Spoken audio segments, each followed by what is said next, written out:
Yes, yes, we're back again. This is episode number 3 of With All Sincerity. This is Mr. Sincere. Let's go. Happy Sunday to everyone. I want to apologize for the second episode of the pod. Uh, the, the audio was pretty choppy. I fixed it the best I could. I almost took it down because, you know, I'm a bit of a perfectionist, and I don't want to put it out. I don't want to put out any nonsense, any crap for you guys. I want to put out quality content, quality audio. So I kept it up. I got a lot of good reception. I got a lot of constructive criticism, which I'm definitely open to it because I knew it could have been better as far as the audio. But for the most part, my message in that episode, especially at the end, was heard loud and clear. That was the most important thing for me in that episode. Obviously, I want you to listen to all of it, but that last message, that's what I really wanted everyone to hear. That is directed to. So that got out. So that was best for me. You know, this episode will be much cleaner. So thank you for your feedback as well as your support.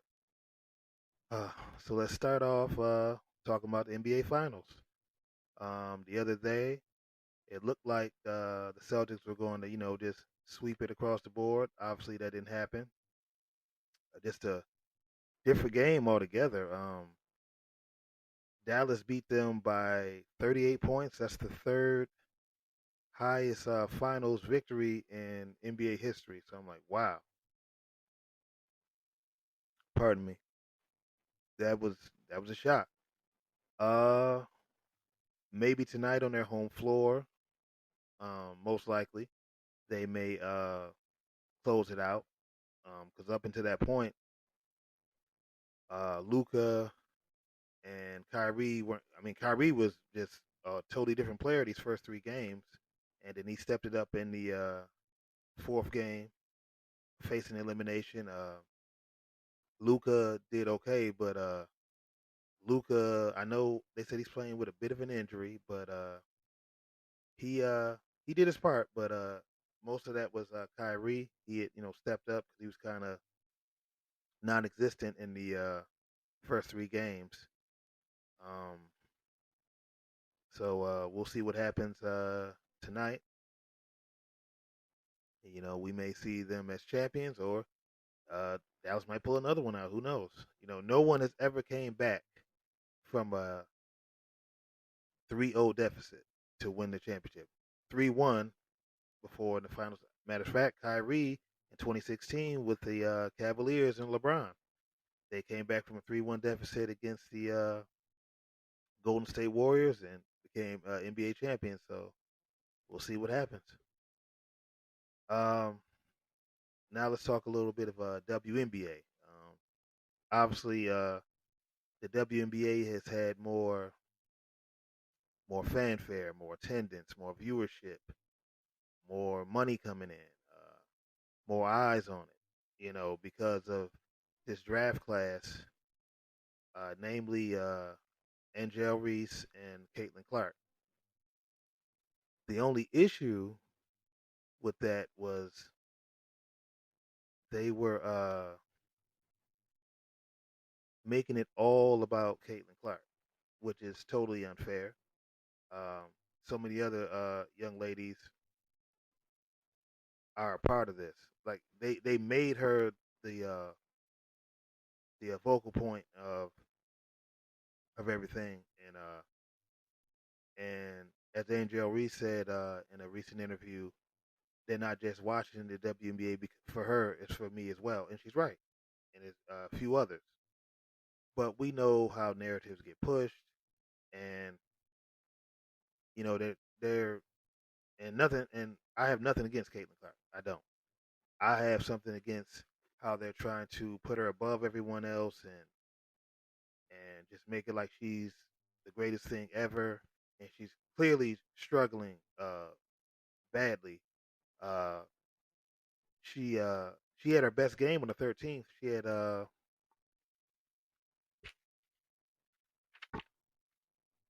On the 13th she played 35 minutes. I'm sorry, excuse me, not the 13th. I'm sorry. June 7th, she had her best game. She played 39 minutes. She was 8 of 15 from the field, 7 of 13 from 3-point range, 7 of 8 from the free throw line, 8 rebounds, 6 assists, 4 steals, and 30 points. And they won. June 13th, it was pretty much what she's been doing all season. She played 35 minutes, 3 of 11 from the field, 1 of 6 from 3, no free throws or attempts, 4 rebounds, 8 turnovers, and I'm sorry. She had 8 turnovers in June 7th. She had 7 on the 13th, 4 rebounds, 6 assists, no steals, 2 blocks, and only 7 points. Her stats so far at the time of this recording, uh, she averaged 32.7 minutes per game, 15.6 points,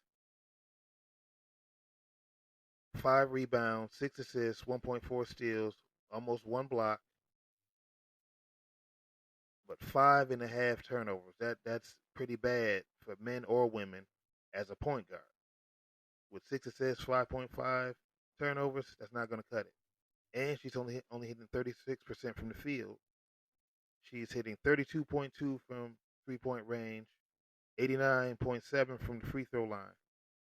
So she has work to do, and I hope she does do well. But she has to learn how to play better team basketball. Um, she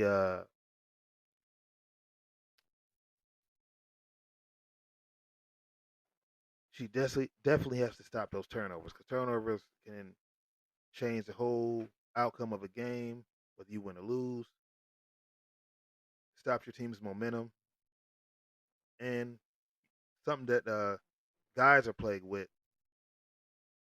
where you shoot too many threes. Like the game where she had her best game, only one of those shots she made was 2-point range. Everything else was threes, and that's not going to help her game. You know, so she has to learn how to penetrate, facilitate, and hopefully she'll get there. She puts the work in, she'll get there. But like I said, they're making it all about her. Like when she got fouled in the game against Angel Reese's team, Chicago Sky. It was a hard foul. It was a little flopping on her part when you watch the replays. It's a little flopping. Like, come on. But they made it like it was treason or something. But Angel Reese before that, in another game, I forgot. I'm sorry, I can't remember the team they were playing. She literally got like choke slammed by the other girl, and she got slammed so hard. No one made a big fuss about that though, and she still got up with tears in her eyes and made her free throw. So let's cut the crap with making her like she's the greatest thing since sliced bread when there's other players that are doing better than her. Like Asia Wilson is the uh, has been a top player in the WNBA for quite some time, especially these last 3 years.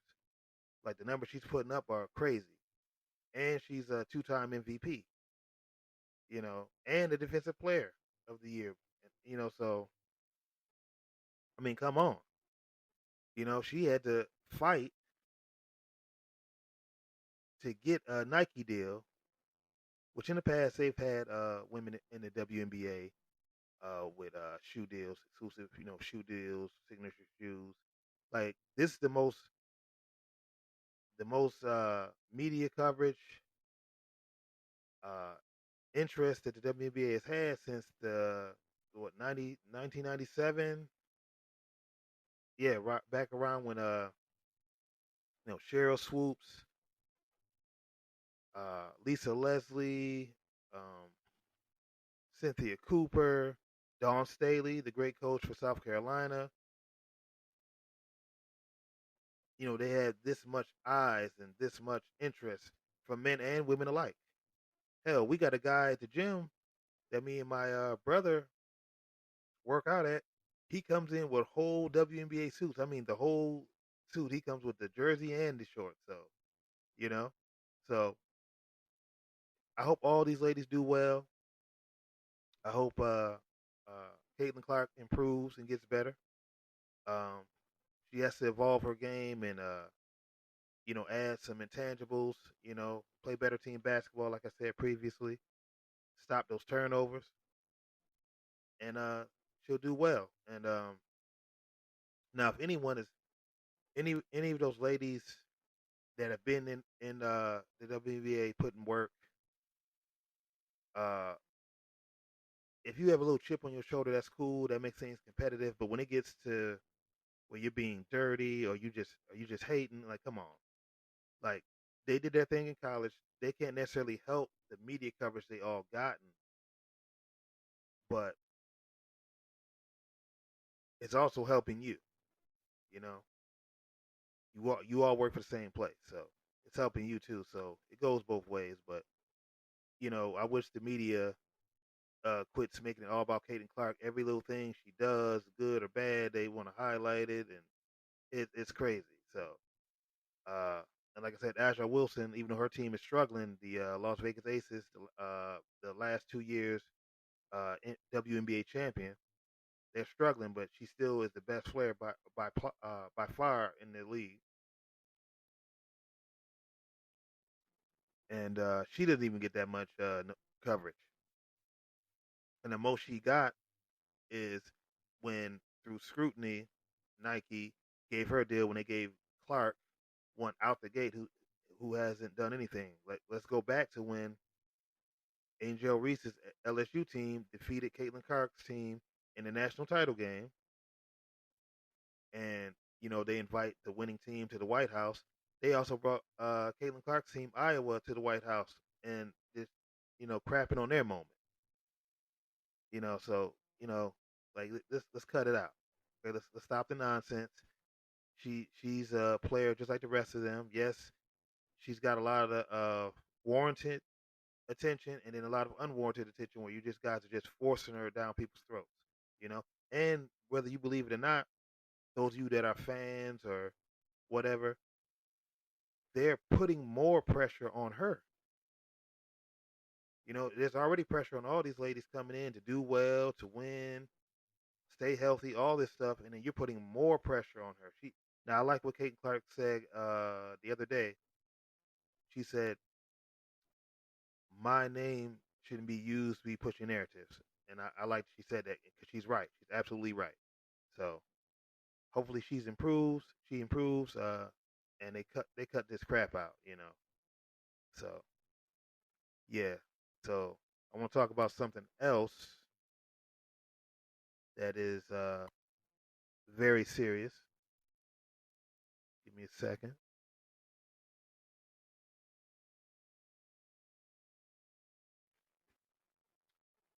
The increasing violence here in our city of Buffalo.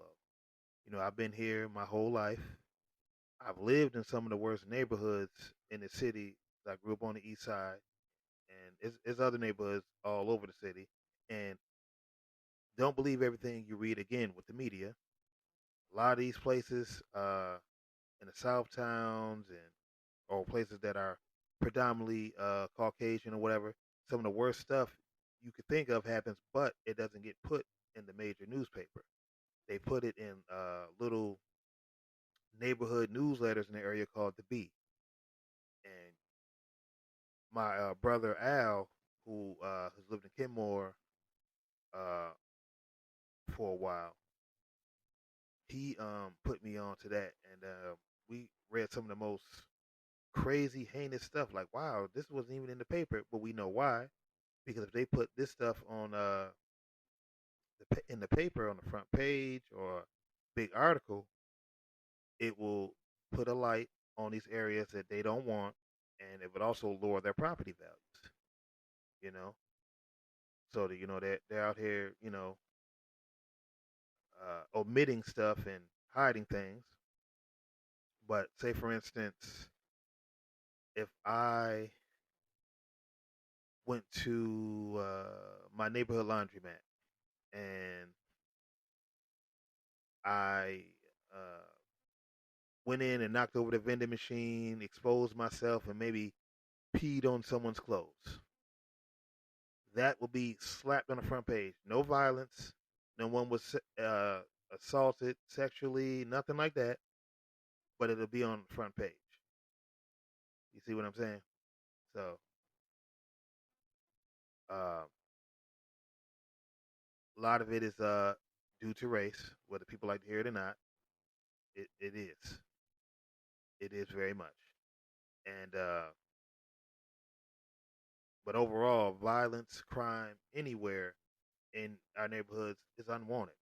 Doesn't matter what color you are. Who wants to worry about getting robbed, sexually assaulted, physically assaulted, shot, stabbed, home invaded? Who wants to deal with that? No one wants to deal with that crap, you know. And the sad thing through the city, everyone, male, female, white, black, Asian, Latino, whatever, we all say, "Hey, summer's coming."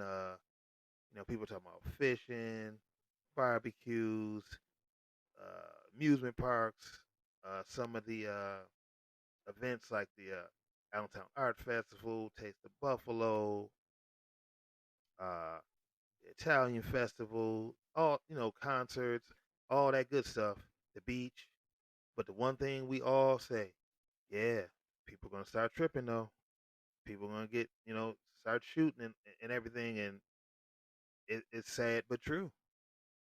Like and that's what I want to talk about. You know, just just how the violence has been increasing. Like here's one story: Buffalo woman fatally shot on city's east side. All right, Buffalo police said they are investigating a fatal shooting that took place Wednesday night on Liddell Street. This was last week. Officers responded to a call just before 8:45 p.m. at the 100 block of Liddell Street. A woman was struck by gunfire during an alleged altercation with a group of other women, according to detectives. The 43-year-old victim was transported to ECMC and later declared deceased. Wow. And that's just one story. Here's another one from 3 days ago. And there's like a bunch more I can read you. And if you live in the city and you're a listener, you know what I'm talking about.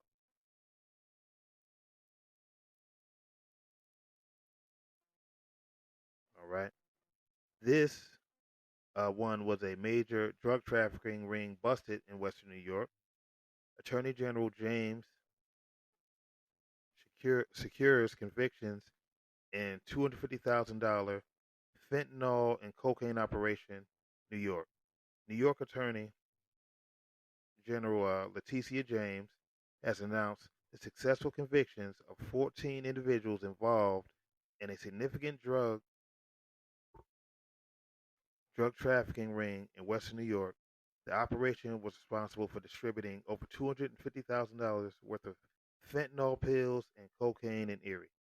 Yeah, that's fentanyl's everywhere, and it's even a stronger uh, fentanyl called carfentanil.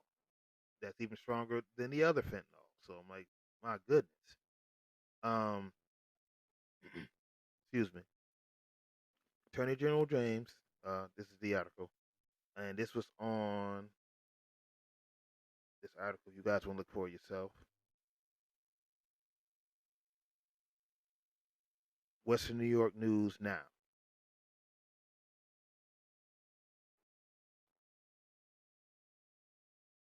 Attorney General James secures convictions in $250,000 fentanyl and cocaine operation. Okay, I read that part. Okay, here we go.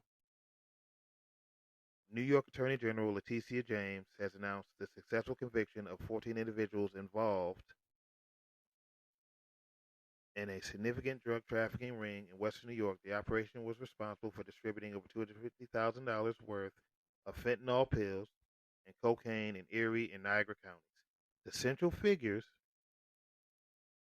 have received the state have received state prison sentences following an extensive investigation led by the Office of the Attorney General's OAG Organized Crime Task Force, or OCTF. The investigation resulted in the seizure of 1,440 counterfeit prescription M30 fentanyl pills. Yes, uh, a lot of people, that's another epidemic going around. Pills, perks and uh, what's the other one? Perks, Xanax, and Lortabs, and all kind of prescription medication. But there's a lot of fake medication. And a lot of people are dying from these pills. First of all, even the real pills, you shouldn't be taking and abusing those anyway. First of all, but the fake ones and they're laced with fentanyl. People want to get higher. I mean, uh, why isn't marijuana enough? People want to do the heroin, the meth, the coke. Heroin has made a big comeback here in the city. Cocaine, as you just heard, crack. People are, uh, what else are they doing? What they call it? That,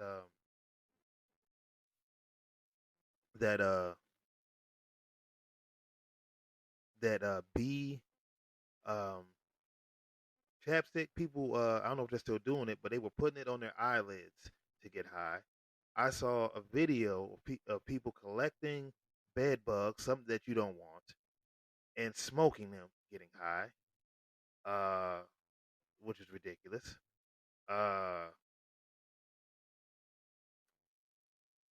just all kind of stuff people are using to get high. It's just ridiculous. Sniffing, that's not common here, but people have done it. Sniffing feces that has festered and all that in a can, getting high off that. Yeah, you heard what I said. Human feces. Yes, ridiculous. Um, uh, I can go on and on. So, yeah. But 1,440 counterfeit prescription M30 fentanyl pills, nearly 1 kilogram of cocaine valued at $130,000, a loaded 45 caliber pistol, and more than $4,000 in cash. The operation was primarily based in Buffalo and involved in complex distribution networks and coded language to evade law enforcement. Attorney General Letitia James stated, stopping drug trafficking operations that sell deadly narcotics is critical to keeping New Yorkers safe.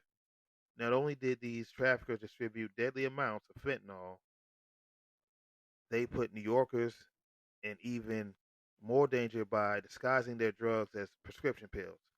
I want to thank our partners in law enforcement for helping to secure these convictions. My office will continue to use every tool at our disposal to protect New Yorkers' safety and bring those fueling the opioid addictions crisis to justice. Key figures and their sentences included Charles Sims pleaded guilty to criminal possession of a controlled substance in the second degree, sentenced to 9 years in prison.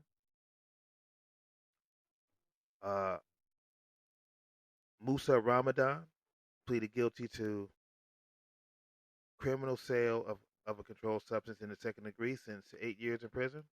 Tevin Jeter pleaded guilty to criminal sale of a controlled substance in the third degree, sentenced to 4 years in prison.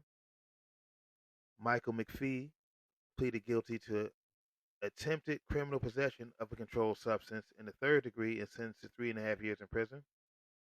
DEA New York Division Special Agent in charge, Frank Tarantino, commented the guilty pleas from members of this drug trafficking ring are a result of the collaborative effort DEA New York has with New York's Office of the Attorney General, New York State Police, and our law enforcement partners effectively targeting the organization and individuals poisoning our communities.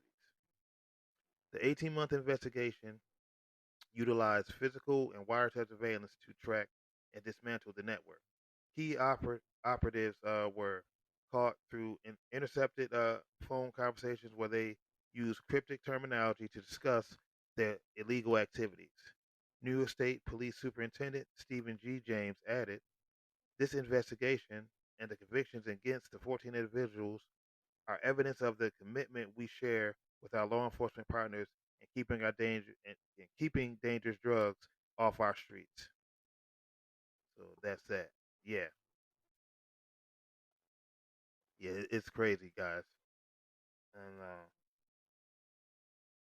here's another one for you from 3 days ago. 9 apprehended in 3 stolen vehicle incidents, which overnight. This is 3 days ago. This is covered by News 4 Buffalo. Air One and the Buffalo Police Department apprehended 9 subjects in 3 separate stolen vehicle incidents during the overnight hours of Tuesday into Wednesday, the Erie County Sheriff's Office announced. Air One was on routine training and patrol flights over Erie County when they were requested. Yes, when they were requested on 3 separate occasions by Buffalo Police to help track stolen vehicles seen by area patrol units. 124 Maple Ridge, one stolen vehicle out of Buffalo was tracked and recovered. 2 of the 3 individuals from the vehicle were apprehended. Oakmont Avenue and Suffolk Street, one stolen vehicle out of the city of Tonawanda was tracked and recovered. 3 subjects were apprehended. 177 Military Road, one stolen vehicle out of Buffalo was tracked and recovered. 4 subjects were apprehended. So yeah, there was another story, and this is the most recent one. Uh, actually, 2 hours ago, 2 injured, 2 separate weekend shootings this weekend. Every weekend is something.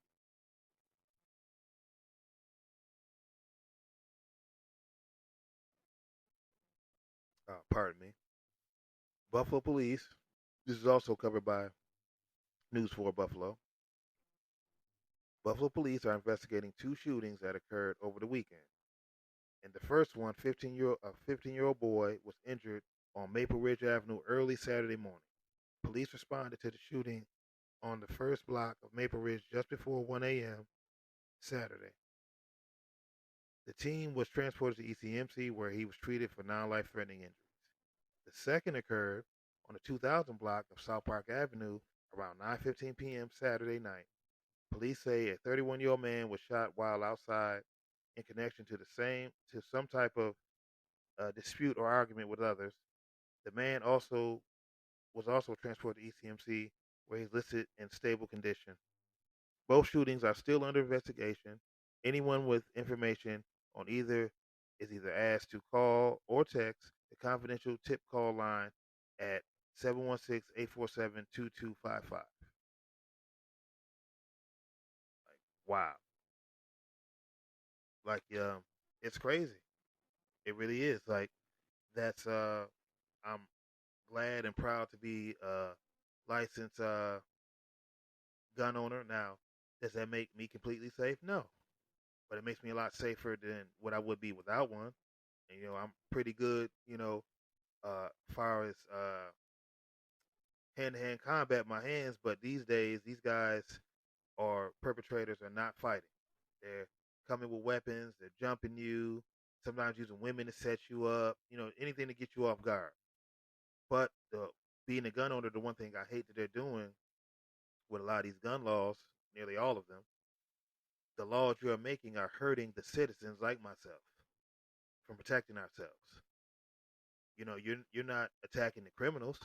They have armor piercing rounds, uh, lock switches, uh, stuff that we can't even buy or we're not even lawfully we can't even buy. They're getting. That's who you need to attack. And then a lot of the firearms. How do you think these kids and people are getting Israeli weapons and stuff like that? Come on, let's be serious now. Like uh, they've busted so many of our military people. A lot of them active duty, selling and distributing guns for years, in RICO cases all across the country to these kids in these gangs. Like, come on now. And but you make it harder for people like me to get weapons and things like that. Yes, anybody can do anything with a weapon, whether you're a criminal, whether you have mental issues, whatever. Like, someone who's a law-abiding citizen that carries a gun could just snap one day with all the things going on. You know what you don't know what anyone's dealing with. Everyone you see, you talk to, you walk around, you mingle with, is fighting a battle you know nothing about. So we're all born capable of doing horrible things, you know. But so when people say, "Oh, well, no one should have guns," I don't agree with that. I don't agree with that. You know, that's why you have to have responsibility with the weapon. Learn the weapon, clean it, all those things. As a law-abiding citizen that has one, use it when necessary. Not because you lost a fight, not because you're angry, not because you're trying to be tough. If your life is in imminent danger, your family's life, or God forbid, you might have to protect someone else who can't protect themselves. So I wish they would do that. Which what I'm saying isn't going to change anything because they have an agenda. They want to do as far as these guns. And I saw a video months ago with Corleone Noir. He's on YouTube. Check him out. Also, check out my YouTube channels. I have two YouTube channels. Uh, Sincere Vision, the name of my business, and my other channel is a horror-based channel called Brutally Sincere Entertainment. So check those out on YouTube, please and thank you. And Corleone Noir, I'm subscribed to him, and he fights for our gun laws and talks about a lot of the laws being passed in different news. And he was talking with a guy.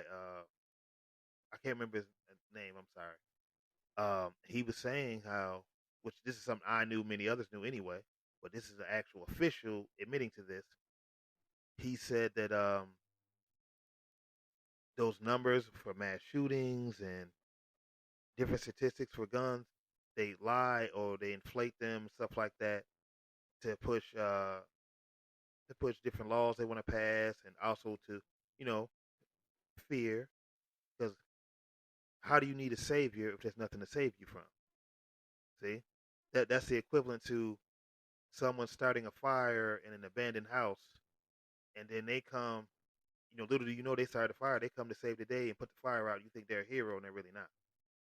So it's like the same thing. So he was saying many times he would come, with the truth to put it out there, and they would stop him and things like that. And I wasn't surprised. We know our government lies to us, and not for our benefit. We know this, So I wasn't surprised by that at all.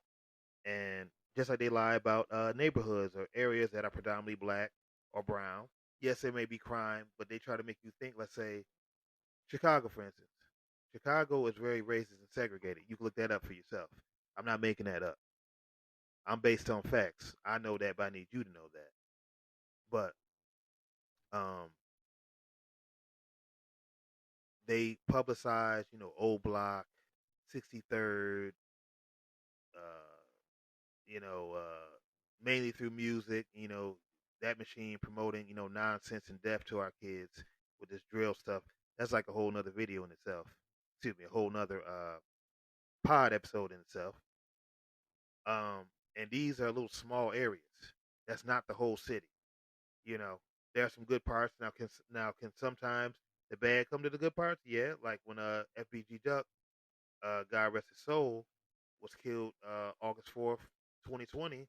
He was at the Gold Coast when they went to kill him. The Gold Coast, that was that's a rich area. People go to shop. A lot of people that have money go there. But unfortunately, a lot of these young men and criminals have money either through criminal means or now through the medium of music to promote death and all that stuff. They have the money to go to these places, and unfortunately, uh, if anyone's been following the O Block 5 case that included, they just got to wait for sentencing now. They drove there in two cars, and shot this man over 20 some times. Like, it's ridiculous. But that's one. That's an isolated incident. That's not the whole city. Like, they, people, are scared. Oh, I'm not going to Chicago. I'm going. No, there's certain areas you shouldn't go to. Obviously, just like anywhere. Like, there's certain areas here you don't want to be at, especially after dark or something. But that's not the whole place. So please don't let media use your own brain, your own discernment, and everything. And anywhere there's danger, you don't go. That's common sense. Anywhere where danger is high for me, I'm not going. That's stupid.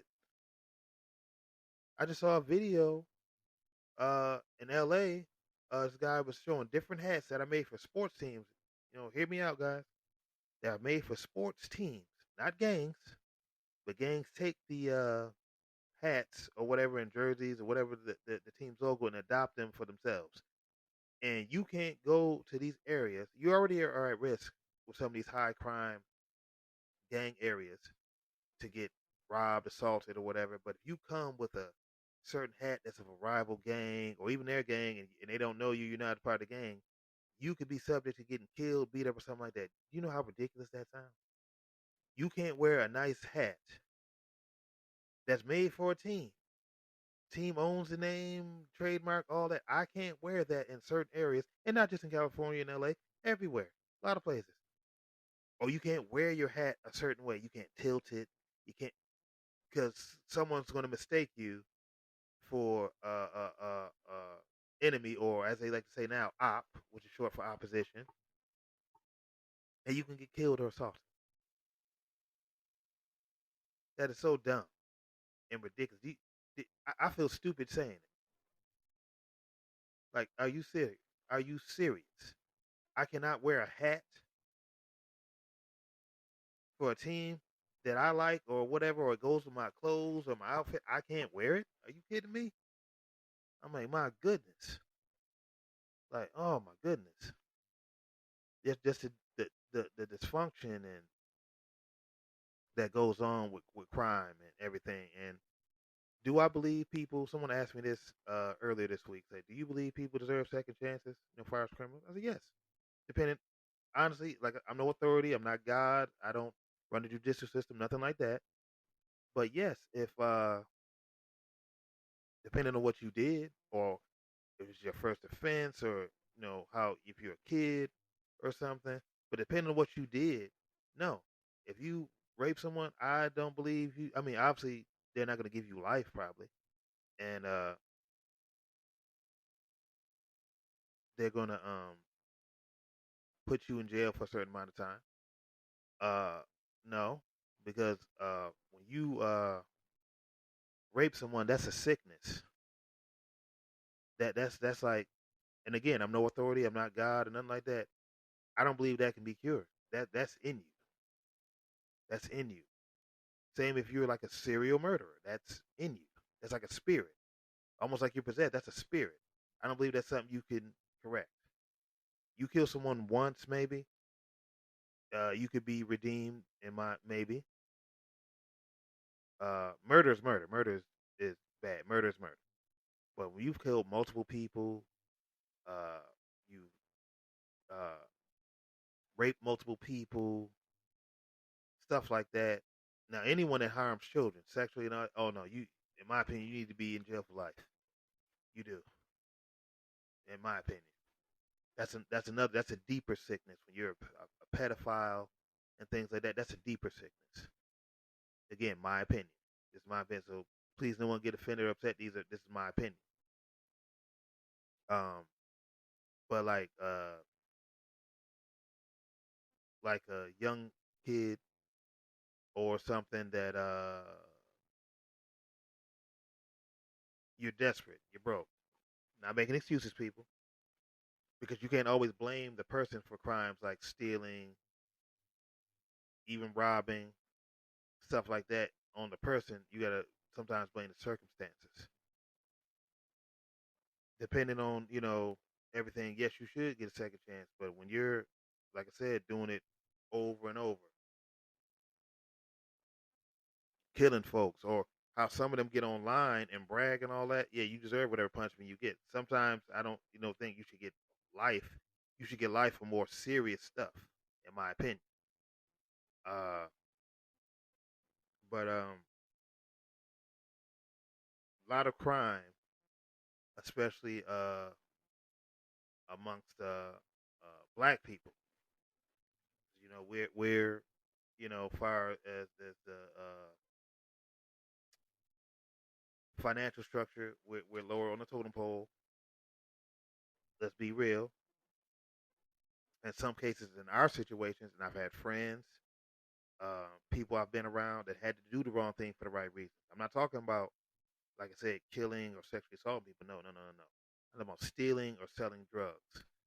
And I talk to a lot of the younger men, and when I go to some of the neighborhoods that I grew up in or around, and when you talk to them, a lot of them, not all. You got some that are just straight ignorant or don't care, or you just got to pray for them. And some of them, it may not, you know, everybody can't be saved. Everybody doesn't want to be saved, but a lot of them, when you talk to them, they'll tell you, "I don't want to do this, but what are my options? If I'm 15 and I'm in a single parent home, my mother is either sick, on drugs, or whatever, and we need money, we got to eat, or whatever. What am I supposed to do?" Most people will say, "Oh well, a lot of them can do rap." Okay, you shouldn't have to just do rap. It should be job options. Why does it have to be rap? And then 9 times out of 10, a lot of these labels, they want to promote negativity. And if you're broke or something, you're gonna do whatever. You're gonna sign a messed up contract in some cases, but you're gonna talk about whatever. Well, we want you to rap about this. Okay, not thinking about the consequences after, like the damage you're causing and what you're promoting. And at the point of desperation, that's why one of my goals as I grow, as my business grows, is to help kids who, like me. I mean, I came, like I said previously, I came from a two-parent home. I was blessed to have both my parents, and every kid doesn't have that. And even some kids that do have both parents, sometimes kids may decide to go this way. They get influenced outside, you know. But like I said, I lived pretty good. We were poor, um, but we had love and everything, and uh, I never did anything crazy. I've never been locked up, not a misdemeanor, not a felony, breaking into people's house, nothing like that. Neither has my sister or anything like that, or brother. Uh, my dad, at a certain point in his life, had to do the wrong thing for the right reasons for the family. Uh, some things on the street, nothing that kills. At the time, it was marijuana, and he did it for a short time. 'Cause that's what he had to do at the time. He didn't want to do it. He wasn't trying to be Nino Brown or anything. And I want to say this too. I'm not condoning selling drugs at all, especially things like crack. I'm not condoning that. But as I said, when you're in these situations, you have to survive. You survive. The first instinct of survival is self preservation. So uh, to anyone, any of my brothers out there and sisters out there that had to do that, they didn't want to do it, but they had no other choice. And my father did what he did for a time, and then he stopped. You know, he did what he had to do. You know, Parents have to make sacrifices. At times for their kids. Fortunately, me as an adult, I'll be 42, God willing, next month. I've never had to do anything like that, and because of sacrifices my parents made and things I've seen from others, I never had to do that. And actually, my mother made me promise at I was in the single digit ages to, no matter how hard times got, do not sell drugs. She said you only got one way to go. Two ways, I'm sorry. Death or in jail. And it was hard. I'm not gonna lie to you to keep that promise because I'm seeing my mother and father struggling. You're a little kid. You know, you want to help. Even when I was in my teens and all that, still wasn't like really old enough to get a job or anything like a significant job. You see that. 'Cause you love your parents. You want them to be happy and do well, and and prosper. So it was hard. It wasn't that hard, but it was a little hard. You see your friends, or I hung around a lot of older kids in the neighborhood when I was growing up that uh they were doing stuff in the street. But back when I was growing up, there was a code. They respected my mother and father. Like I used to want to go with them when they were going to fight other neighborhood like gangs, and I knew what they were doing. I wanted to go with them. I wanted to go, do the stuff they were doing, and they would make me go home. No, this is not for you. No, go home. I would cry because I couldn't go, and then at that time, I didn't know what they were doing for me. 'Cause if I'd have went with them, I definitely probably wouldn't be here today, or I'd be a totally different person. I'd either be dead in jail, who knows, crippled. I don't know. So I thank all of them that did that for me. That doesn't happen now. You got guys my age corrupting kids, giving them guns, telling them, yeah, it better be empty, or just destroying their lives with no rhyme or reason. There's no honor or respect at all now. So things are way different now. And then even my father, when I was growing up, him trying to be a good parent, he was saying, he told my mother told me the story. He was like, we should keep me in the house, like, shelter me, keep me from outside. And my mother said, no, we can't do that. Said, if we do that, when he does get outside, we will lose him to these streets and we'll never get him back. Then I'll go out all wide eyed. Oh, look, and I'll be easily influenced anything. So, you know, God bless my parents and all the other good people other than my parents that were good influences in my life to keep me on the right track. And obviously God is always with you, but shout out to myself as well because I had my own mind. I could have easily did whatever, like, oh, hey man, hell with this. I'm gonna do what I want to do. I didn't do that. I knew to do the right things. So and that's later as translated to my nieces, uh, brothers, everybody else. You know, and I tried to instill that to other kids uh, as well and other people. And as I was saying previously, my goal is to help help others as well, help my people. I'm for my people. Um, and as I grow, get more financially secure, as things I want to do, programs, events. Because these kids, I was actually talking yesterday with my brother Jay. You know, shout out to brother Jay. You know, uh, we were talking about how, and I first found this out when homie of mine, Dale, we were working on something together. For the young man, young brothers out here, and we went to a couple places to pitch what we were trying to do, the program we were trying to do. And the ladies, it was I can't remember. I'm sorry, I can't remember the center we went to, but the ladies that we pitched it to, they were very interested, but they had to go to a medium, someone else, to accept it. And those people were looking at, well, what kind of money is going to come in? We're like, what? You know what I'm saying? I was like, What? yeah, you know.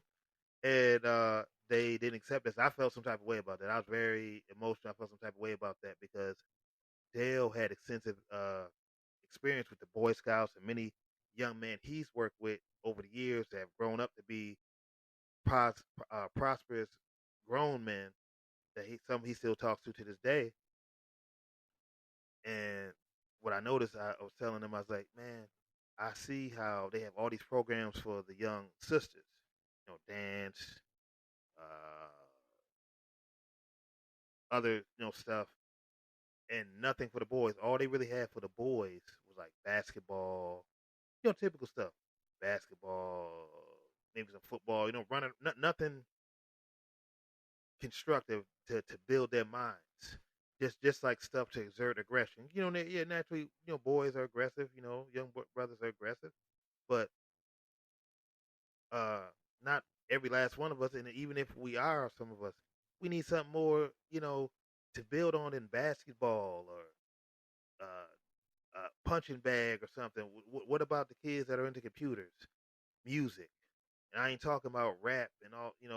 I'm talking about like actual composing, music, reading and writing, music, piano, violin. What about the ones that are into art, cooking, you know, uh, uh, sewing and knitting, crocheting, stuff for, clothing, mace, stuff like that. Stuff not only that is constructive to learn and build your mind, but also you could have a trade to where you'll never be hungry again. That's another thing we don't have either. Trade schools. They took those out when my parents were still in high school or getting out of it, and they did that to stop black folk from prospering because we were getting out, getting like plumbers licenses and this and that, and we didn't have to go to college, because we had a career, and a lot of them now that some of the last ones that are from that crop that got the welding job, all that stuff. They're living better than me now for the longest, living better. And they took those away. Trade school, we don't even have. They used to have them in the high schools when my dad and my mother and all of them were going to high school. They had that, you know, and they took those away. And the programs are designed for the young brothers not to have anything because we are the providers, we are the protectors. And if we don't have anything to build us as young men, we can't be great fathers. And then what does that do? You know, what does that do? Nothing. We can't grow. We can't build families. Nothing. And then we'll continue the trend of single mothers, uh, our fathers locked up, and things like that. So that's one of my goals. To help build programs here in the city, and as well as other places, but primarily this city. This is where I live at. This is where I grew up at. You know, so to help the young brothers here to be effective and useful in society for themselves and for others. Each one teach one. You know, and I'm going hard for that. And then not only that, investing in our neighborhoods. Some of these bad areas before they get gentrified and then they throw us away somewhere or something like that. No, get enough money and a lot of you. I'm sorry about that too. I know my voice went a little bit. I'm sorry. I pulled the microphone away. I'm sorry. Uh,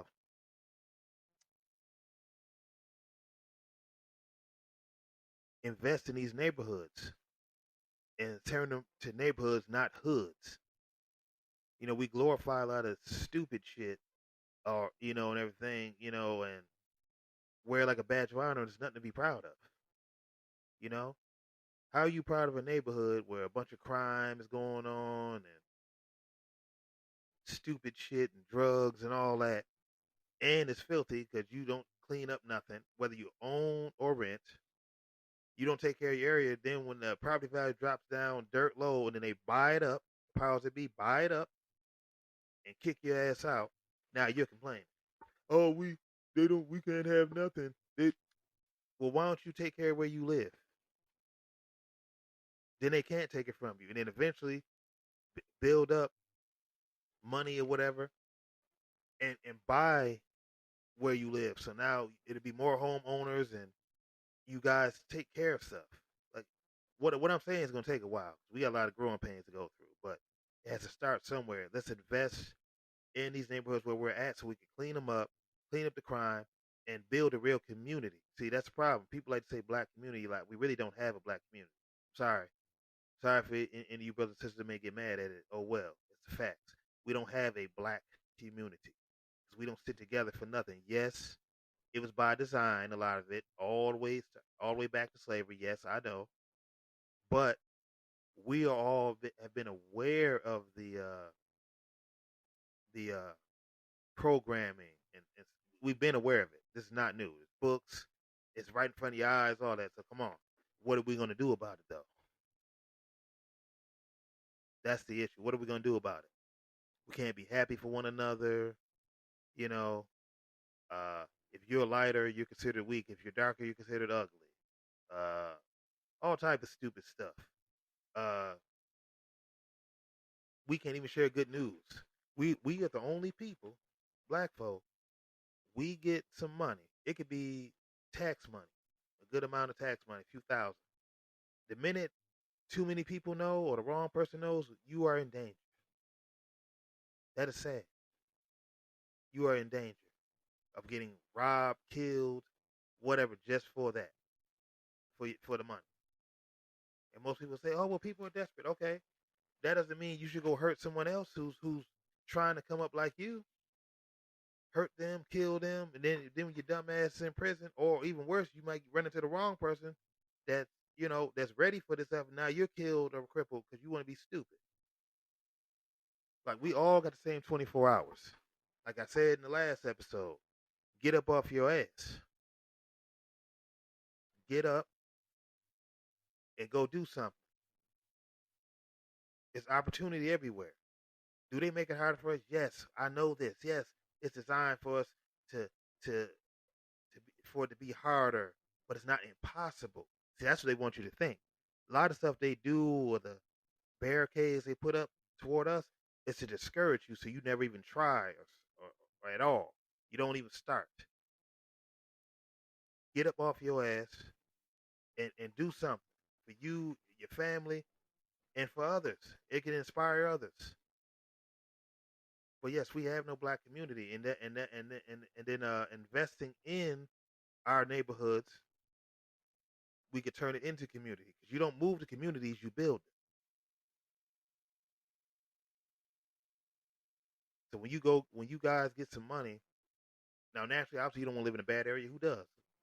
I'm not gonna lie. I don't want to live in no bad area where a bunch of dumb shit happen, and you know, facts. At least find a neutral area or something like that. There's always somewhere to live. But what a lot of us do and still do, we move where we're not wanted. I don't even have to go any further because if you know, you know.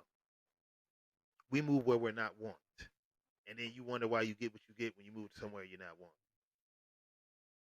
But we have to build communities. We have to build up our neighborhoods, and it starts with something as simple as keeping them clean. And then you know what else a community does?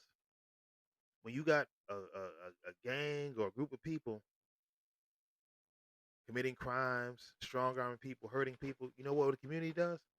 A community, will come together, but we ain't having that.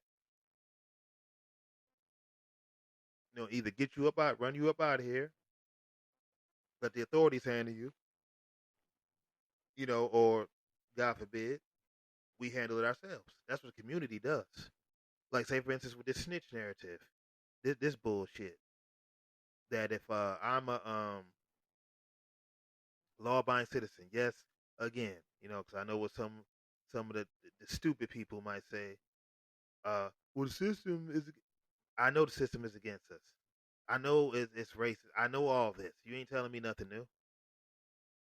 But crime is crime. It's wrong. Is it right for someone to hurt someone, or someone shooting up our neighborhood where our kids live at? Bullets do ricochet. People get hit by strays all the time. How often do you see when these gang members are going after a rival gang member? They shoot up a car. They don't care at all who's in there, or shoot up a house, and instead of the person getting hit, the baby gets killed, the wife gets killed, something like that. So with this snitch narrative, if someone is in our neighborhood committing all these crimes, we all live here. We all want to be safe. We all don't want the trouble they're bringing. They're also helping what I said previously, dropping property values within the enemy, the oppressor can come in and take over the neighborhood because it's going to be take over the neighborhood, so it's easier to buy. And instead of us coming together, someone coming forward, hey, this person's doing this, and that. This person was one shooting up stuff, breaking in our homes. You don't want to do anything because you're worried about being called a snitch. And I know the other thing people are going to say. Well, the police are not going to protect you. people, oh, have gotten killed for telling or testifying. That's a fact. I know this. Like I said, you're not telling me nothing new. Again, this is where community comes in. Well, community, there is strength in numbers, believe it or not. If there's strength in numbers over the gang, imagine the strength in numbers of a strong, like-minded community can have. So if if uh uh uh if Rhonda is willing to testify on a drug ring that's plaguing our neighborhood, and she's being threatened with her life and all this stuff, we as a community come together, gun owners and people who don't know, whatever. We come together. No, you're not doing nothing to her. We, we're going to protect her. You try anything, we're going to defend her. That's what a community does. We come together. We look after each other's kids in the neighborhood, stuff like that. We don't see someone breaking your home when you're on a vacation or something like that, and then we just turn the blind eye. Oh, I ain't see nothing. Well, it ain't my house. Stuff like that. So we got a lot of work to do. A lot of like I said, growing pains. And what I'm saying may not even happen in my lifetime. It may not, but hopefully one day it does happen, and we have to instill that in our kids because they're the future. Instill the truth in them about our history, our current, our current goings on, and all that, history in the present, and put the right values and morals in them, and hopefully they can stay on the right path long after we're gone, and then maybe something better could come of this. You know, I only hope. So that's my thoughts on that and the state of crime here in Buffalo. Now, something else I wanted to touch on was relationships, romantic relationships. I'm gonna touch on a little bit. Now, me currently right now, I'm single. Um, that's where I prefer to be right now. Now, if I do meet someone, uh, excuse me, uh, down the road, I'm definitely open to it. I know what I want. I know what I don't want. So, but I'm not. I'll never settle for anything. I'm not gonna settle for someone just to say, "Oh, I'm booed up. Oh, look, we're going on a trip together." Yeah, no, a lot of y'all do that too, and I see it on social media. You're like, come on, like, come on. You don't have to just settle for anything. You don't understand what you want, what you don't want,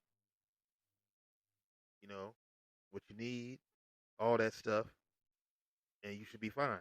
But remember, men and women that are listening, finding the right man or woman it's not guaranteed to you. Sorry to tell you, husband, it's not guaranteed. This is something you hope for, something you pray for, but you may not get it. The only thing guaranteed to us is death. That's guaranteed. That's a destination we all share, you know. But you hope and pray for that good woman and or good man and the family and stuff, and it's not going to happen for everybody. So what you have to say to yourself though is, if I don't achieve that, if I don't have a family, am I a failure? I don't think so. But it doesn't matter what I think with your life. What do you think though? And as far as relationships, there's a lot of dysfunction with relationships today. Like, why is it for men? And I'm gonna speak from both sides, but I can mostly speak for the man because I am a man. So, why is it if I meet a woman, not all the time, but most of the time, I have to leave with my wallet? Meaning, if I see a woman in the gas station and her car is way better than mine, she might have $100,000 vehicle or something. You know, I'm driving a hoopty. I come to her to talk to her, and I've seen this happen too. First thing she says, you gonna let me pump my gas? I'm like, what? Excuse me? I mean, what's wrong with you? What's wrong with your hands? I mean, obviously, if I chose to do it, yeah, I might be. Oh, let me pump your gas. I don't have to do that though. So that's another thing too. It's like we're obligated to do stuff. Why? First of all, I don't even know you. Don't even know if you're if you have a man or what or anything, I don't know. I'm trying to start a conversation to get to know some things to see where we go after this. Or some will be bold enough like, oh, you gonna let me pay for my gas? You should be paying for my gas. I'm looking at your car and what you got on it. You want to pay for my gas?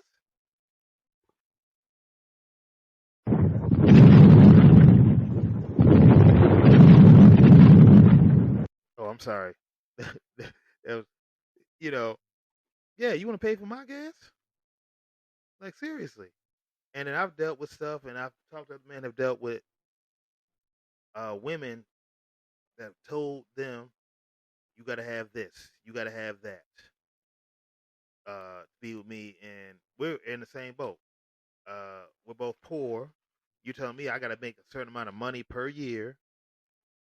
I have to drive a certain car, this, that, and the third. I'm looking at you. I'm like, um, excuse me, ma'am.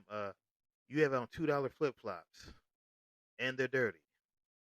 I just saw you come out of the dollar store. There ain't nothing wrong with the dollar store, Dollar Tree. I'm just saying. You telling me what I need, and you're coming out the dollar store. Oh, I get it. This is another thing too that annoys me. Oh, I'm supposed to take care of you. Oh, oh, because I didn't know I was your daddy. I didn't know I was Jesus. I didn't know that I was that to you. No. And I've gotten arguments with women that I've had conversations with. Like, I said, I ain't taking care of nothing. I said, if we're together, if we were together, we look out for each other. We take care of each other at times, but I'm not your father, and you're not my mother.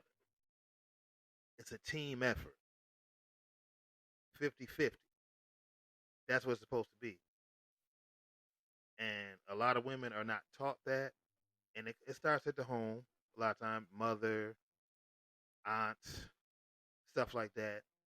And then now we have the medium of social media and music, where these women are saying that a man's supposed to do this and that. It's okay to be with a man and he buys you everything and this, that, and the third, or uh, it's okay if a man is with you and he's with other women, long as you're getting the money in the bag and he's not giving you anything, as far as STD, STI, stuff like that. I'm like, what?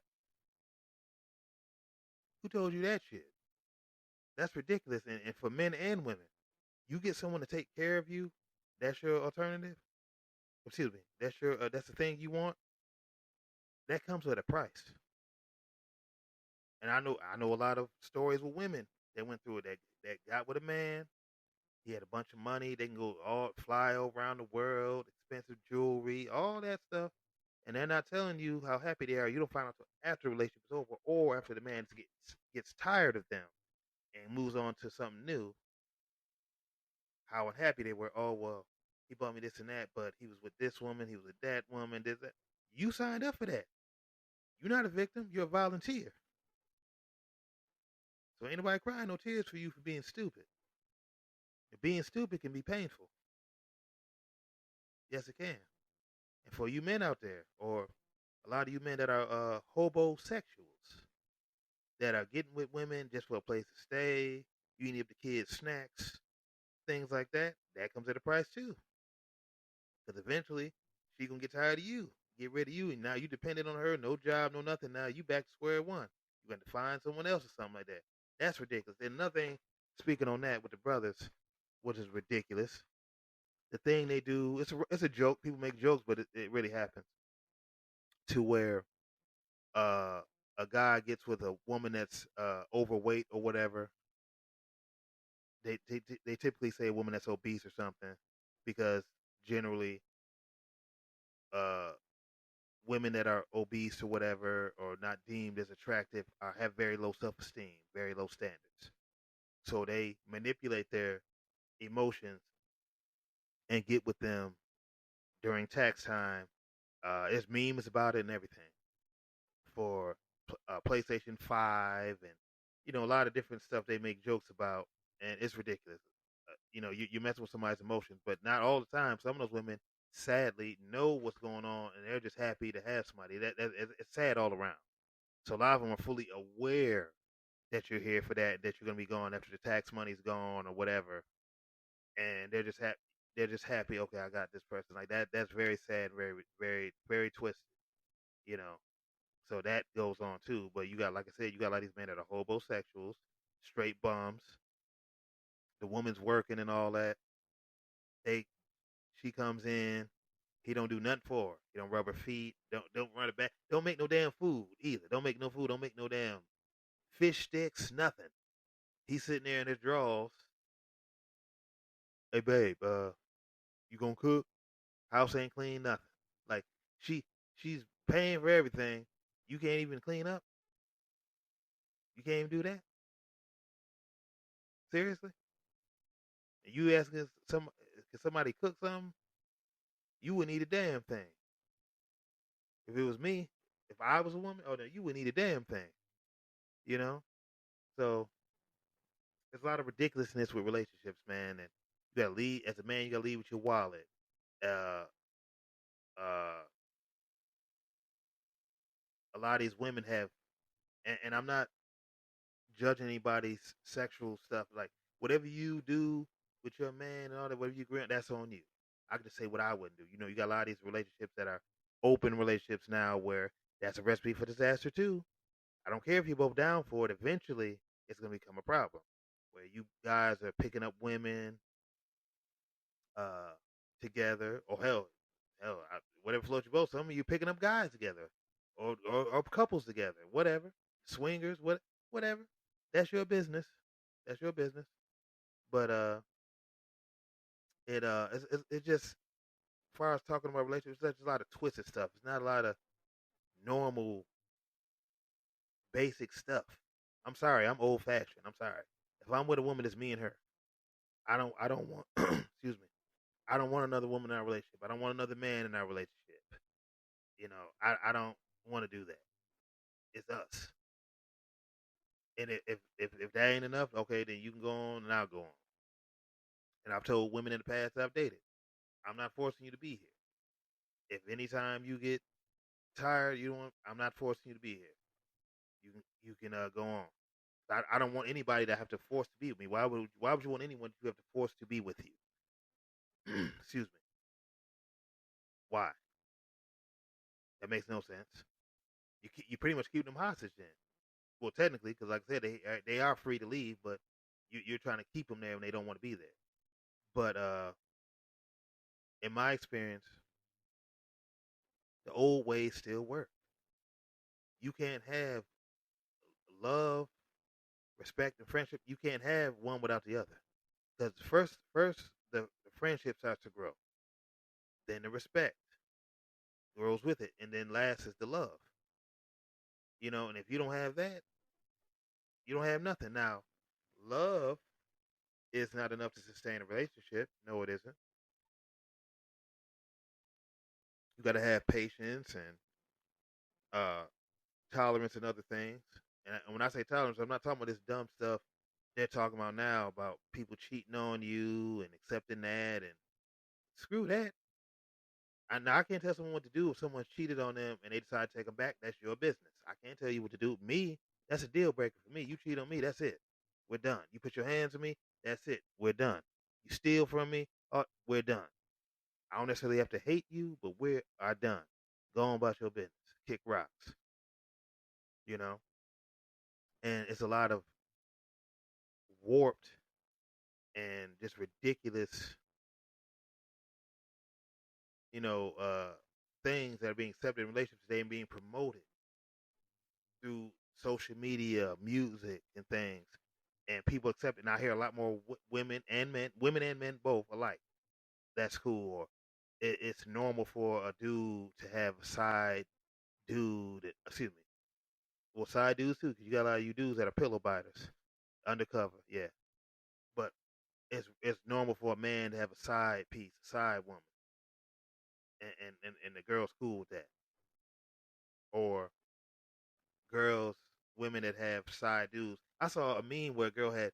They said she has like a dude for uh weed, a dude for fixing stuff, a dude for. I mean, get out of here, man, with this nonsense, man. It's me and you. that it ain't enough going, I'll be by myself. I can do bad by my damn self. You know, like it's ridiculous. Like they're destroying what true romantic relationships are. They're destroying them. It's disgusting. It's absolutely disgusting. That's why you see a lot more single people too, because people ain't trying to play. You got a lot of people like myself, men and women. We ain't trying to play them games. We're not. We ain't playing. We ain't dealing with that bullshit. You cheating. We supposed to be okay with it. You're lying. We got to deal with that. You want to add another person in a relationship. That's supposed to be cool. Man, get out of here. And then not only that, the respect. And I see it a lot with us, black folk. I see it on social media as well, where women and men are just openly disrespecting each other, for the world to see, and it's supposed to be funny or whatever, and it's just sad. I seen one of the latest ones I saw. Actually, they were in the In and Out Burger, I believe. I don't remember what state it was in, and it was a sister and a brother, and he surprised her by taking her lunch on her lunch break, taking her lunch from her job. Now the food looked great. I never been to In and Out Burger. I want to go, because I like to eat.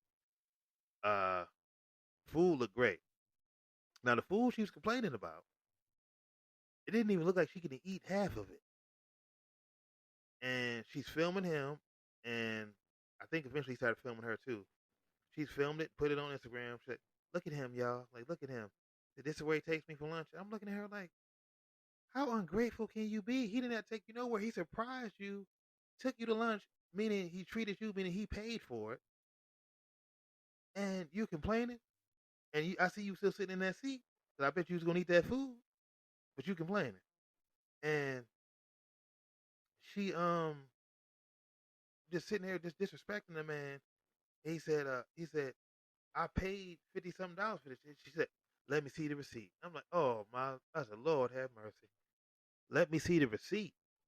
He better than me, man. I would. I'm not getting rid of that. I'm not wasting my food now. I'd have took that my food to go. Uh, cause the bill's already paid for. I'd have took my food to go. I'm like, okay, you find the best way home. We're done here. I'd have left her right there. And if it was a situation where they live together and all that, guess what? Her stuff gonna be waiting for her when she get out. I mean, when she come home. If it was my place. Now, if it's a place they share, that's a little different situation. But yeah, we're done after that. Like, first of all, you're disrespecting me anyway. And if she did this then, it's probably ain't the first time. This is just the first time it was filmed. And I do this for you, and because of uh, where I took you, you didn't like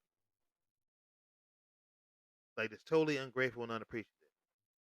I don't care where he took you. He treated you because he wanted to put a smile on your face or something. This is how you act. This is how you act. Oh, and it's not just the relationships either. It's the kids too. It's the kids too. I believe was it Jay? Yeah, I believe it's my brother Jay was telling me that uh I believe it was Jay. Someone had told me that they saw a video where a young man, I think it was a young man, his parents or whatever bought him was it a $3,000 car or something like that. Point is, they bought him a car, a nice car. He didn't have to pay for it. They bought you a car that he owned, like because they bought it outright. He was unappreciative of it, extremely unappreciative. Like, I wanted this and that. I think it was a girl. See, I'm sorry if I'm telling this wrong. Uh, it's either a girl or a young man. But anyway, there's a bunch of videos so you can go to that are the same thing, and they were greatly unappreciative. And that reminds me of that stupid show, Sweet 16 and Super Sweet 16, with the rich kids who made no damn money. Some of them had little BS whack careers, but no money. Your parents making all the money, and you're being an ass for a party they're putting together for you that you're not playing, and you're being an ass and disrespectful. That same thing. I hate you and all that. Black kids, white kids, all. I'm like, man, what the hell?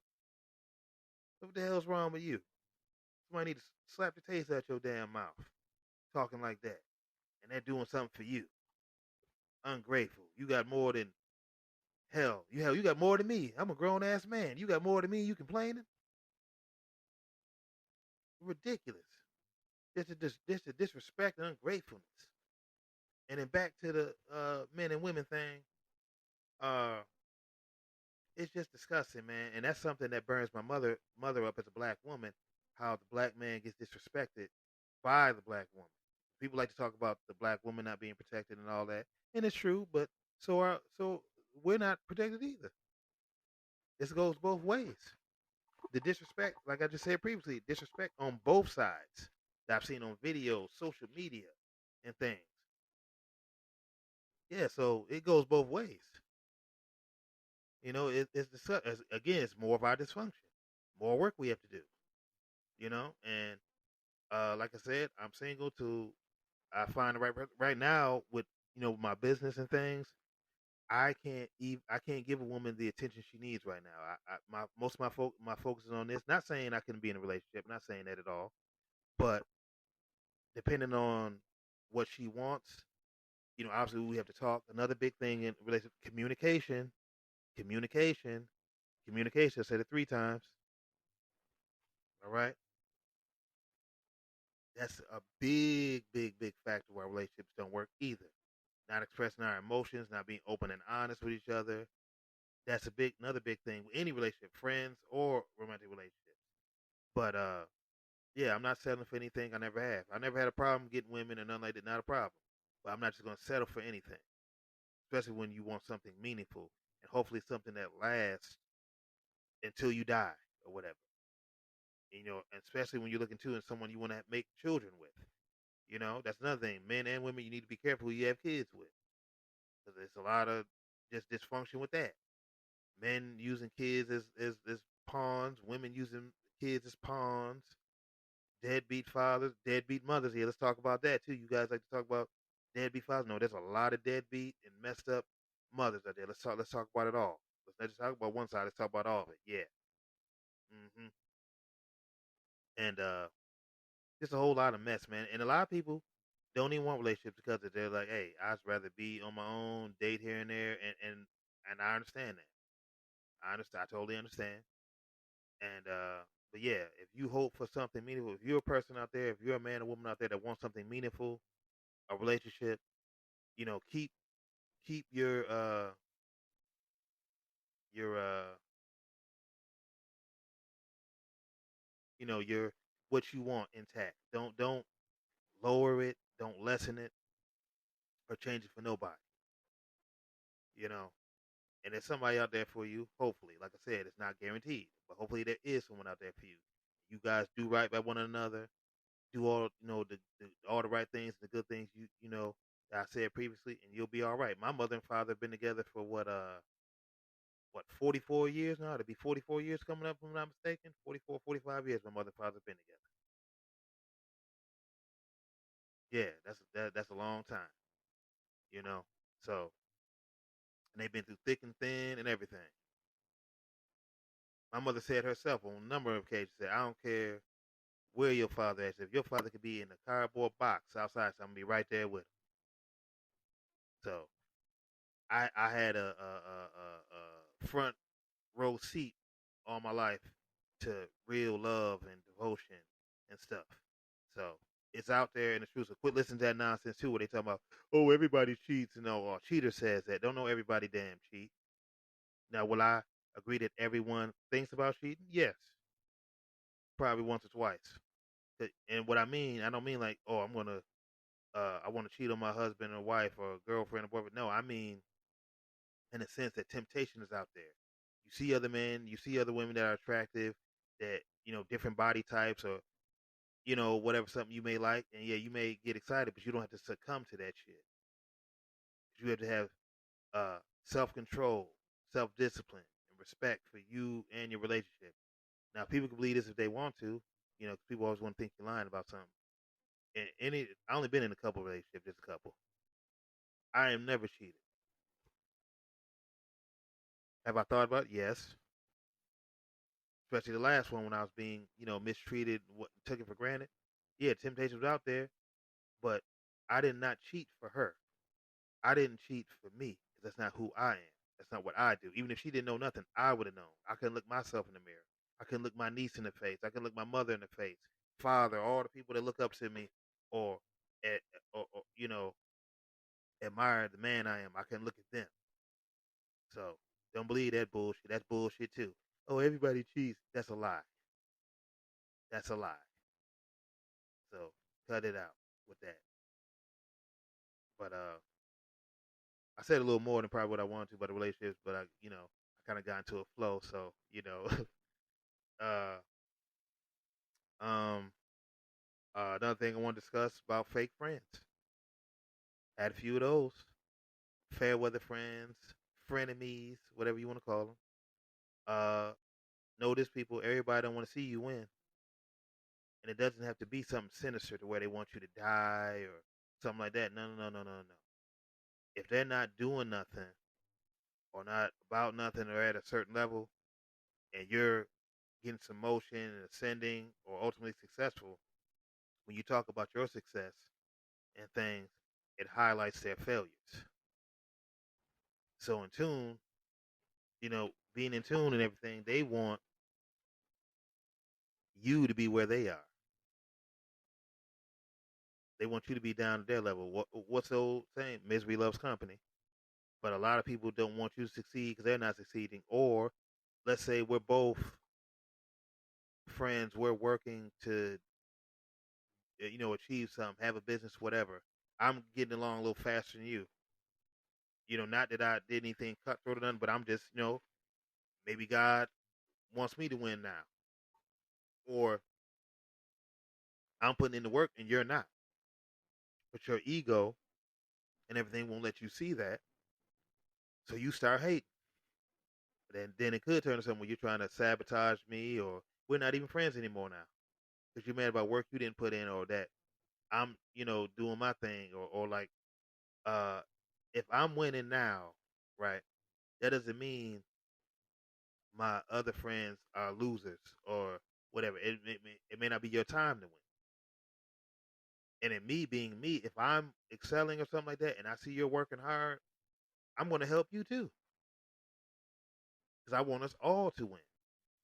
Especially if I love you, and we supposed to be brothers, whether we're blood brothers or brothers as friends that we're just that close.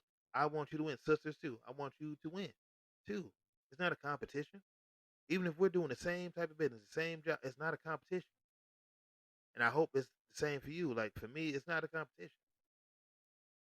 We all can win. I don't care if my business 1 year makes 100,000, yours makes 250,000. I'm not mad at that. The only way I would get mad is if you try to disrespect me or turn your ass up at me. Now we got a problem. And I'm still not mad about the money you made. I'm mad that you're disrespecting me. We came from the same place. You're supposed to love me and we have respect for me. Yeah, then I'm going to be upset. But just because you're exceeding faster or more, I don't care about that. You're winning. And coming from the situations we come from, we're both doing far better than we ever done or that we thought we would do. So why would I be mad at that? You got to be disturbed to be mad at that or have a competition with someone you call your brother or your friend. But see, I said this in a previous episode. Money doesn't change your character; it reveals it. It reveals who you are. Takes that cover off. Oh, this is who you are. Some people you've been the same person even when you're broke, but some people it doesn't come out till the money comes out. Like, oh, that's who you are. Yeah. So yeah, remember that. You know. Yeah, but I want us to win, man. I didn't start my business to compete with people so I can say, oh, look, I got a business. I'm doing better than you. I did this for me, my family. What I said in the very first episode of this podcast, I did it for me, my family, and to inspire and help others. That's what I did it for. Not for someone to say, to be popular or none of that shit. No, I didn't do it for any of that. You know, and I got a couple so-called friends now that I keep at a long distance that I've helped or tried to help, and they don't support me at all. And when I say support, This for family, friends, everybody. Don't give me no fake support. Don't just do something because I'm doing. Don't just support it because I'm doing it. Or if you're not, say for instance, my two YouTube channels that I mentioned earlier, Sincere Vision and Brutally Sincere Entertainment. If they're not your cup of tea, just say that. Don't pretend like you support and you really don't. Okay.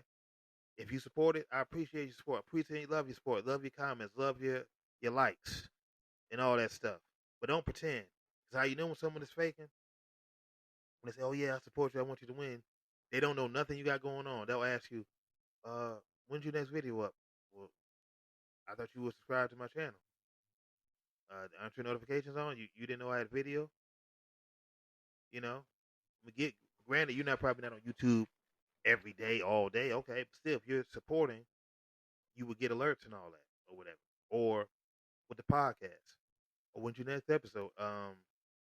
Aren't you subscribed to my podcast channel on Spreaker? Aren't you on my YouTube channel? It goes up automatically on my YouTube channel. So what are you talking about? And then sometimes they don't even know your YouTube channel. Oh yeah, what's your YouTube again? I thought you were subscribed. How do you not know my YouTube channel? So you got a lot of those fake supporters, or like I said before, people that there's a couple of so-called friends that could be doing way better than what they're doing, but they procrastinate, they bullshit, they're not doing nothing. I'm doing something. I'm growing. I'm trying to help them. Gave them some game, offering an olive branch. They don't take it. At the same time, you're hating on me, or you're upset. Well, stay upset. What else can I tell you? Stay upset. As I said in the last episode, get up off your ass. Do something. I support you for real, but when you don't support me, you can kick rocks. I don't support nothing you do either. I don't wish nothing bad on you either. I don't wish you uh you know not to be successful, but you ain't got to support me. I ain't got to support you then. You know, I'm not gonna extend my hand for you to spit on it, or you give me your ass to kiss. No, If I call you a friend or brother, I mean it. I don't just say it because it's cliche. That's another thing a lot of people do. Women and men, sister, brother, friend, bestie, all that stuff, and then you don't uphold that. Because friendship is love, it's fellowship, trust, respect, all that stuff. So when you say that nonsense and then you don't uphold it, I already know what it is with you. Just like people that are starting businesses or YouTube channels or podcasts, whatever, watch little comments like this that sometimes you may not catch because you're not paying attention. People say, "Oh yeah, I caught your little podcast, your little business." But hold on, what? Little what? Yeah, they'll say those little corny stuff like that, being little slights. So pay attention to the words people say and everything. Because everybody doesn't want to see you win, unfortunately. And a lot of times it be people that you think are really down for you, they're not. They secretly don't want to see you win. I know you guys heard the term, they'll yell your failures but whisper your success. Yeah, that's true too. Or like if you're in a boat with that person, keep an eye on them because when you're not looking, they're drilling holes in your boat. So, fortunately, the Lord gave us all discernment, and I'm not wrong when it comes to people. That's a gift I got uh, through God from my mother, and I'm very selective who's around me. Like I tell people all the time, you can put a bunch of people in a circle, but only the elite can go in your square. And I only got a handful of them. And it doesn't mean how long you know them. That doesn't mean anything. You can know somebody in their whole life and don't really know them. And as my mother told me many years ago as a kid, people would be tripping and flipping all the time. And people have tripped and flipped on me that I didn't think would. So she wasn't lying about that. But as far as time, like my brother Jay, uh, me and him met, started kicking it like about a year ago. I said in the previous podcast, we started working out and things. Me and him haven't even been friends for a full year yet, but his respect, his loyalty and thing, and we're still growing. Like, we're still growing. We got years and time to build and build upon our bond. Our bond building more quickly because we started working out together in this fitness journey coming up together. You know, and it's like we've been friends and literal brothers for real. Like but it's like we've been friends for 20, 30 years. It hasn't even been a year. But that shows the respect and admiration we have each other for each other. And it's reciprocated between the both of us. So it doesn't always entail time. 'Cause I've had friends and people, family, known for forever, did a whole 180 on me. So yeah, I don't trust one human being 100%. Not one. I trust some human beings more than others, but you can't trust anything human being 100%. Only trust God 100%. Because people let you down. People turn. People flip. So yeah. So thank God. I thank God for the people in my life, in my square. Fonzo, Mike, Monique, Jay, my mother, father, my brother Oscar. Uh, good people God's put in my life. Uh, uh, I won't forget it. Nobody now. Oh, my dad. Father's Day. uh, it's so many other people, man. You know, they're in my square. So, but you know who you are. Oh, Duchesne, man. Shout out to you, Duchesne. I was just with you yesterday, man. Duchesne, you know. Obviously my younger sister, Ashley, you know, all you. And all the kids who are not so much kids so much now, my niece is Destiny, my number one, you know, love her to the moon and back. I love all you that I just mentioned, you know, first of all. But Leia, Michaela, Savannah, Carla, you know, you know, um, yeah. I don't think I forgot nobody. I hope I didn't. If I didn't say someone's name, you know what it is. Uh, so yeah, thankful for all the people that support me and really love me and care about me. You know, love and appreciate y'all. You know what I'm saying? Really do.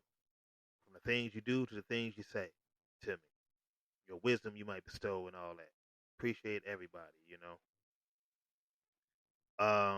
And lastly, like I say, it's Father's Day. I want to say shout out to all the fathers, all my listeners that are followers, uh, all the people in the city, Buffalo, where I live, and everywhere else, but especially to people I know.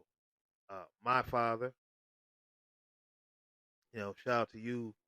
Uh, appreciate you, love and appreciate you, all the sacrifices you made, and for us to live and prosper. So shout out to you for all that, being a protector, all that stuff. You know, things you showed me, think all that stuff. Shout out to you, Jay, brother Jay. Shout out to you, man. Happy Father's Day to you as well, man. Shout out to you. Our friendship, man, our brotherhood. You know, shout out to raising a great son. His son is a teacher. He's a true teacher. He loves what he does and cares about those kids. So shout out to raising a son.